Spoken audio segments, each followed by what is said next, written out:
Chinese మాంచపై గోషమాహలి MLA Raja Singh కీలక వ్యాఖ్యలు చేశారు. చైనీస్ మాంచ వల్ల 7 చనిపోయారని, ఎంతో మంది గాయపడ్డారని, వారికి చికిత్స జరుగుతుందని అన్నారు. చైనీస్ మాంచ ఎక్కడి నుంచి వస్తుందో కనిపెట్టాలని ప్రభుత్వాన్ని కోరారు.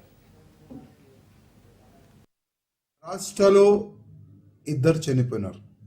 నాసిక్లో 1, అకోలాలో 1. అదేవిధంగా గుజరాత్లో 4 మెంబర్స్ చనిపోయినారు. 12 మంది ఇదే చైనీస్ దారం వల్ల వాళ్ళు ఇంజ్యూర్డ్ అయినారు. హాస్పిటల్లో ట్రీట్మెంట్ జరుగుతుంది. అదేవిధంగా ఉత్తరప్రదేశ్లో ఒక కానిస్టేబుల్ చనిపోయిండు. దాదాపు 3 ఇదే దారం వల్ల వాళ్ళకి కొద్ది కోసిపోయింది మెడలో, వాళ్ళది కూడా ట్రీట్మెంట్ నడుస్తుంది.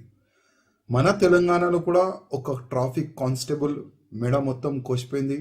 చాలా మందికి అరెస్ట్ చేసినారు. దాదాపు ₹1 కోటి ఈ చైనీస్ దారంని సీజ్ కూడా చేసినారు. చాలా వరకు వ్యక్తుల్ని కూడా అరెస్ట్ చేసినారు. అంటే అమ్మే వాళ్ళకి కూడా అరెస్ట్ చేసినారు, కొనేవాళ్ళు కూడా అరెస్ట్ చేసినారు.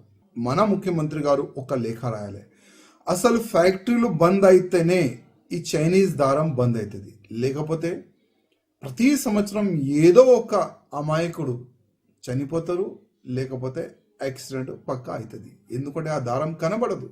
అసలు ఈ దారం ఫ్యాక్టరీ ఎక్కడ, అక్కడ వరకు వెళ్ళాలి. ఒక వేరే స్టేట్లో ఈ దారం తయారవుతుందంటే ఆ స్టేట్కి లేఖ రాసి ఆ స్టేట్ ముఖ్యమంత్రికి రిక్వెస్ట్ చేస్తే వాళ్ళు కూడా స్ట్రిక్ట్గా యాక్షన్ తీసుకుంటారు. నేను ప్రత్యేకంగా రేవంత్ రెడ్డి గారికి రిక్వెస్ట్ చేస్తున్నా, దీన్ని ఆపాలంటే కొద్దిగా స్ట్రిక్ట్ చట్టం రావాలి.